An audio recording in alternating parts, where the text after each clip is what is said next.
क्या प्लानिंग थी, क्या प्लानिंग नहीं थी, जो घटना घटी है, ऐसे चीफ जस्टिस ऑफ इंडिया पे अगर किसी देश में हो तो मुझे लगता है उसकी सिटीजनशिप रद्द होती है। लेकिन यहां पर सादा एफआईआर नहीं हो रहा, कॉन्स्टिट्यूशन जलाया जाता है। ऐसे लोगों को सिटीजनशिप रद्द होता है, जो कानून में प्रावधान है, जो कानून में लिखा हुआ है, वो इस्तेमाल नहीं हो रहा। यहाँ का जेनजी और नेपाल का जेनजी, इनमें कोई कंपैरिजन नहीं होगा। यहाँ का जेनजी सिर्फ कावड़ उठाने के लिए ही इस्तेमाल में लाया जाएगा, सत्ता पालट करने के लिए नहीं।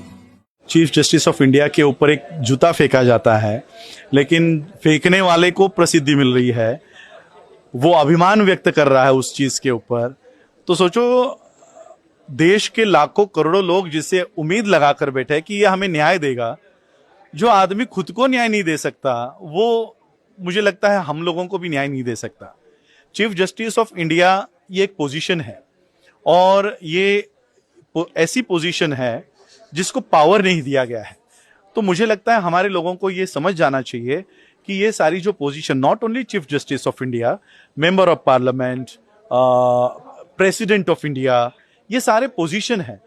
हमारे लोगों को पोजीशन दी जाती है लेकिन पावर नहीं दी जाती। बाबा साहब अंबेडकर जी के पास कोई पोजीशन नहीं थी लेकिन पावर थी। हमारे लोग सिर्फ पोजीशन के पीछे भाग रहे और पावर हासिल नहीं कर रहे। मैं यही कहना चाहूंगा कि जो चीफ जस्टिस खुद को न्याय नहीं दे सकता, हमको उनसे उम्मीद अब कोई रही नहीं है।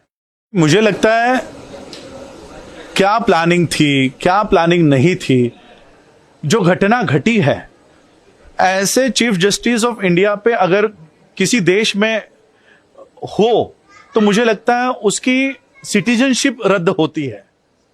लेकिन यहां पर सादा एफआईआर नहीं हो रहा, कॉन्स्टिट्यूशन जलाया जाता है।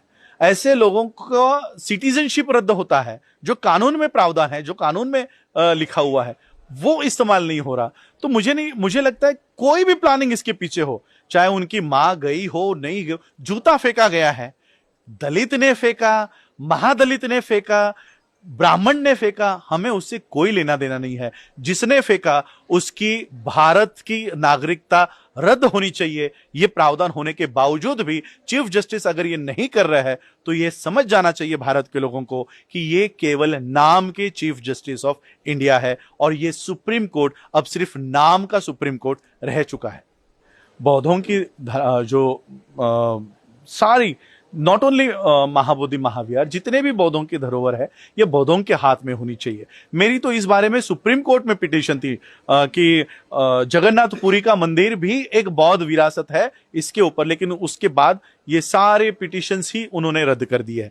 तो जो मैंने अभी कहा कि सुप्रीम कोर्ट भी किसी के इशारे पे काम कर रहा है, तो मुझे नहीं लगता कि यहाँ न्याय हम लोगों को इनसे उम्मीद रखनी चाहिए।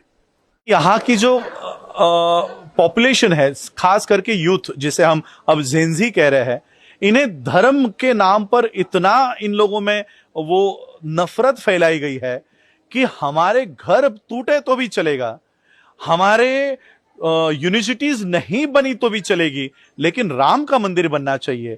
धर्म के नाम पर हमारे बच्चों का इतना माइंड वॉश कर दिया गया है बचपन से, और ये एक दिन का नहीं है, बचपन से ही बाल गणेश, श्री कृष्ण गणेश और ये सब उनके इसमें इतना इंजेक्ट किया गया है कि यहाँ का जेनजी और नेपाल का जेनजी, इनमें कोई कंपैरिजन नहीं होगा। यहाँ का जेनजी सिर्फ कावड़ उठाने के लिए ही इस्तेमाल में लाया जाएगा, सत्ता पालट करने के लिए नहीं।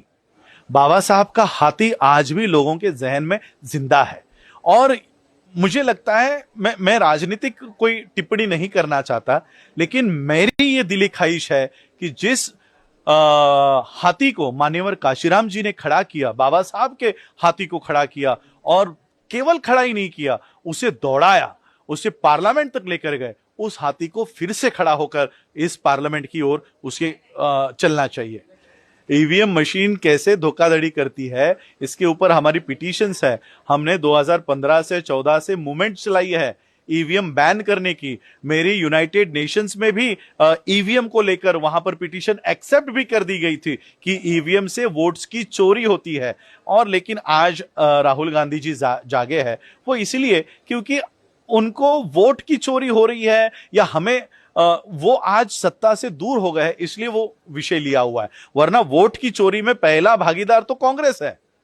ईवीएम मशीन का इस्तेमाल और ईवीएम मशीन का इंट्रोडक्शन ही कांग्रेस ने किया हुआ है। ये चोरी करने के लिए इन्होंने लाया हुआ है। तो ये मुझे लगता है चोर चोर मौसेरे भाई जो कहावत है, ये इन लोगों को सूट करती है। पॉलिटिकली तो हम लोग कोई इंटरफेरेंस नहीं कर रहे हैं, लेकिन मैं यही चाहूंगा कि जिस तरह से आज एक पार्टी धर्मांध शक्तियों को आगे लेकर चल रही है, कॉन्स्टिट्यूशन को खत्म करने के काम कर रही है, राजदंड इस देश में इंट्रोड्यूस किया गया है, ऐसे पार्टियों को बिहार की जनता ने जो काम कर्नाटक के लोगों ने किया, उनकी मुर्गियां, उनके शराब, उनकी साड़ियां बांटने वालों के मुंह पर फेंक कर आए, ये काम बिहार की जनता ने करना चाहिए। ये तो ऑफिशियल स्टेटमेंट है current chief minister of Maharashtra के कि राज सत्ता के ऊपर धर्म सत्ता होनी चाहिए। ये फडणवीस जी का एक कार्यक्रम में ऑफिशियल स्टेटमेंट है। तो मेरे ख्याल से वो उसी दिशा में देश को लेकर जा रहा है। आज का जो युवा है उसको एजुकेट होने की बहुत जरूरत है। एजुकेशन ही इन लोगों को उस दौर से बाहर निकालेगा। लेकिन आज जो नेपाल में हुआ वो इसलिए हुआ क्योंकि उनका सोशल मीडिया बंद करवाया गया। हमारे लोगों को इंस्टा में, रील्स में वो इन्वॉल्व करके रखा हुआ है। और मुझे लगता है भारत कभी ये गलती नहीं करेगा कि उनका इंस्टा बंद करवाया। मेरे ख्याल से अभी तो टिकटॉक फिर से शुरू होने वाला है, तो उनको और डुबा के रखेंगे कि तुम टिकटॉक में, इंस्टा में रील्स बनाते हुए खुश रहो। अब एक नए नौकरियों का या पैसे कमाने का माध्यम यही है, ये भी कल प्रधानमंत्री बोलेंगे। वो तो सोशल मीडिया इन्फ्लुएंसर्स को अवार्ड्स बांट रहे हैं। तो सोचो देश कहां जा रहा है।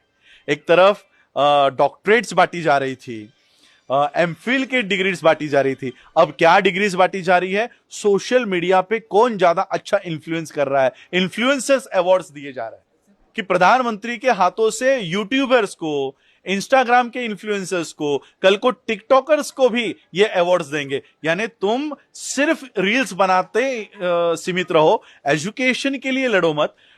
मेडिकल कॉलेजेस नहीं बन रहे उसके लिए लड़ो मत, इंजीनियरिंग कॉलेज नहीं बन रहे उसके लिए लड़ो मत। एक समय था जब हमारे बच्चे लेक्चर्स नहीं होते इसलिए रास्तों पे आते थे, लेकिन अब हिजाब नहीं पहनना चाहिए इसलिए रास्तों पे आते हैं। युवाओं के लिए हम लोग एंटरप्रेन्योरशिप लोन रख रहे हैं, और नॉट ओनली एंटरप्रेन्योरशिप लोन, जिस तरह से आपने सोनी टीवी के ऊपर शार्क टैंक इंडिया देखा हुआ होगा, उसी तरह से हम अपने बच्चों को जो बिजनेसेस है उनके कॉन्सेप्ट्स लेकर उनको फाइनेंस, उनका इक्विटी देने का काम भी doctor B R Ambedkar bank से होगा।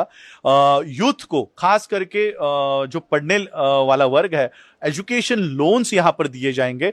फॉरेन स्कॉलरशिप्स जो गवर्नमेंट्स रोक कर रखी हुई है, ये फॉरेन स्कॉलरशिप्स भी की योजना हम doctor B R Ambedkar bank से शुरू करेंगे।